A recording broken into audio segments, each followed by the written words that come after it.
नमस्कार, अदित्स कुकिंग या यूट्यूब चॅनलमध्ये आपले स्वागत आहे। आज आपण बनवणार आहोत बेसन वडी। त्यासाठी आपण बघूयात साहित्य आपल्याला काय काय लागणार आहे। तर इथे मी 1 वाटी बेसन पीठ घेतलेला आहे। थोडीशी बारीक चिरलेली कोथिंबीर घेतलेली आहे। थोडंसं किसलेलं खोबरं घेतलेलं आहे। हिरव्या मिरचीचा व लसणचा ठेचा घेतलेला आहे आणि थोडीशी हळद, मोहरी, जिरे व चवीपुरतं मीठ असे मी इथे साहित्य घेतलेले आहे। चला तर मग आपण आता बनवायला घेऊयात। तर आपण आता इथे बेसन याचं बॅटर बनवून घेऊया। तर 1 वाटी बेसन पीठ आहे आपलं, तर त्यामध्ये 1 वाटीच पाणी घालून आपल्याला छान गुठळ्या मोडत हे बॅटर बनवून घ्यायचं आहे। गुठळ्या अजिबात आपल्याला यामध्ये ठेवायच्या नाहीयेत। हे बॅटर बनवताना पाणी अगदी बरोबर घ्यायचं आहे। जेवढं आपण पीठ घेतलं तेवढंच आपल्याला पाण्याचा वापर करून हे बॅटर छान गुठळ्या मोडत बनवून घ्यायचं आहे। तर अशा पद्धतीने इथे आपल्याला असं बॅटर तयार करून घ्यायचं आहे। तर चला आता आपण फोडणी घालूयात। कढईमध्ये टाकूया 1 पळी तेल। तेल गरम झाले की त्यामध्ये आपण टाकूया मोहरी। मोहरी छान तडतडली की त्यामध्ये आपण टाकूयात आता जिरे। जिरे छान फुलले पाहिजे।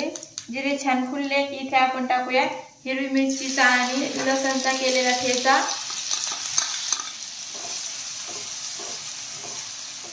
ठेचा छान तळून आपण घेऊया। आता आपण यामध्ये टाकूया थोडीशी हळद।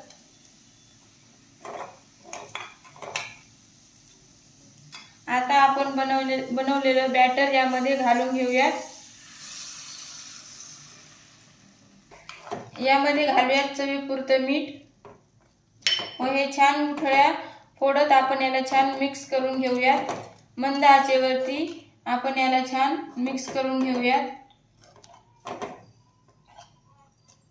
या पद्धतीने इथे हे सर्व एकजीव झालं पाहिजे। एकजीव झाल्याच्या नंतर आता आपण यावरती 5 मिनिटे झाकण ठेवून वाफ काढून घेणार आहोत। मंद आचेवरती आपल्याला हे झाकून ठेवायचं आहे।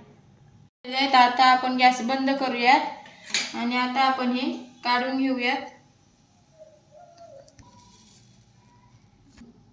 इथे मी खाली ताटाला थोडंसं तेल लावून घेतलेलं आहे।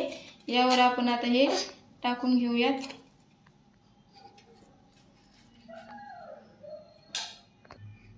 इथे आपल्याला छान असं गरम गरमच हाताने थापून घ्यायचं आहे।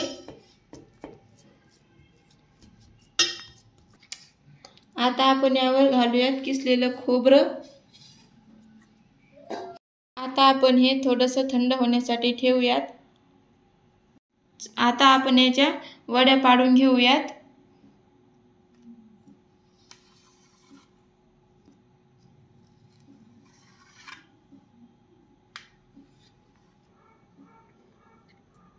आमच्याकडे ह्या वड्या खास पित्रांसाठीच बनवल्या जातात।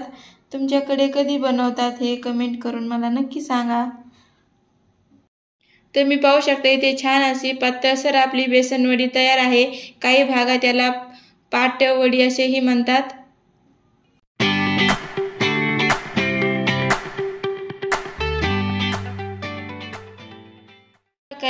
इथे आपली बेसन वडी तयार आहे। व्हिडिओ आवडले असल्यास लाईक आणि सबस्क्राईब करायला विसरू नका। धन्यवाद।